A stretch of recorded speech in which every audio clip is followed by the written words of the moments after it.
Somewhere along the way, you started keeping score. A house, a wedding, a job title, a number in a bank account.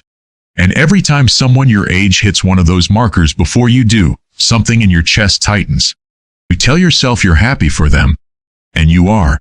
But there's also this quiet, uncomfortable feeling underneath it, like you're falling behind in a race you never agreed to run. Maybe it hits you at a wedding, watching a friend start a life you haven't built yet. Maybe it hits you scrolling late at night, watching someone else's highlight reel in the dark. Maybe it hits you at a family gathering, answering the same question about your plans for the 10th time. If you've ever scrolled through an old classmate's life and felt your stomach drop, this video is for you. Because that feeling isn't about them.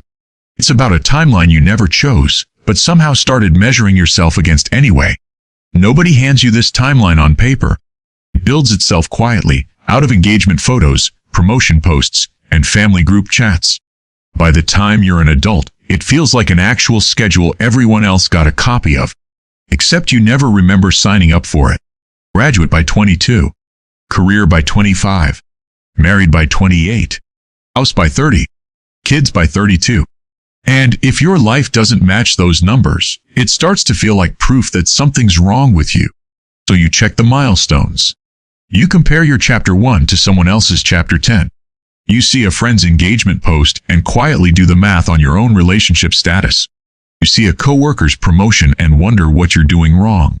You see a sibling buy a house and quietly recalculate your entire savings plan out of panic. None of this comparison is really about them. It's about a number in your head that says you should already be further along than you are. Here's what almost nobody says out loud about that number. It was never based on your life. It was based on an average. An average built from millions of completely different circumstances, families, incomes, and starting points. Somehow you took that blurry average and turned it into a personal deadline, and started treating every year you miss it as evidence of failure. Think about how different two people's starting lines actually are. One person grew up with saved money for college and one didn't. One person had a stable home, and one spent their 20s recovering from a chaotic one. One person found their path early, and one spent 5 years figuring out what they even wanted. One person had family nearby to lean on, and one had to build every safety net alone. One person never had to think twice about rent, and one worked 2 jobs just to stay afloat. One person had a mentor who opened doors, and one had to knock on every door themselves. None of that shows up in a highlight reel, but all of it shapes how fast someone's life can move. When you compare your timeline to someone else's, you're comparing outcomes without ever seeing the starting conditions. It's like judging 2 runners by the finish line without asking who started the race an hour late. That's not weakness. That's just math nobody accounts for. And here's the part that matters most. Nothing about being behind is actually true in the way it feels. There is no universal clock that says a life must hit certain marks by certain ages. That clock is a social invention, repeated so often it started to feel like a law of nature. It isn't. It's just a story, one you can choose to stop measuring yourself against.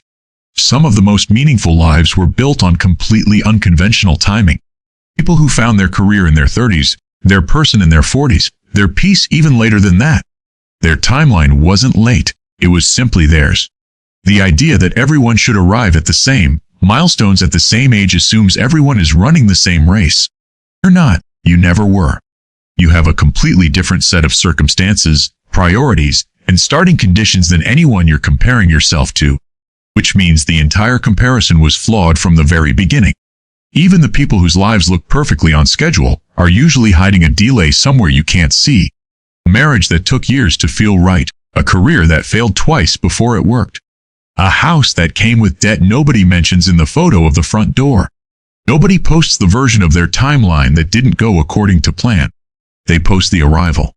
Never the years of detours it took to get there. So what do you actually do with this feeling of falling behind? The first step is noticing when you're doing it. Catch yourself the moment you start comparing your current chapter to someone else's highlight reel. That comparison is the actual source of the pain, not the timeline itself. Once you notice it, you can gently ask yourself a different question. Not, am I behind, but is this actually the life I'm trying to build?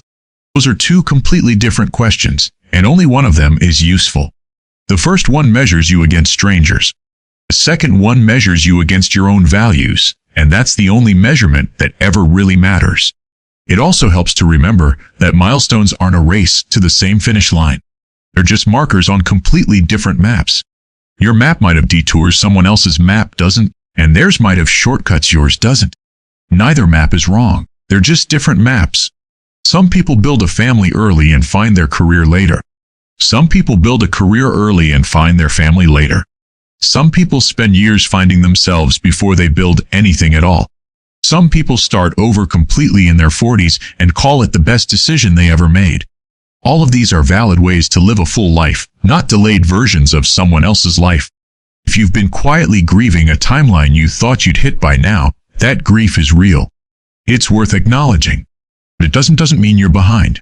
It means you were comparing yourself to a schedule that was never actually yours. You get to let that schedule go. Not because your goals don't matter, but because the deadline attached to them never made sense in the first place. You can still want the house, the career, the relationship, the family, all of it. Just on your own actual timeline, not one borrowed from somebody else's life.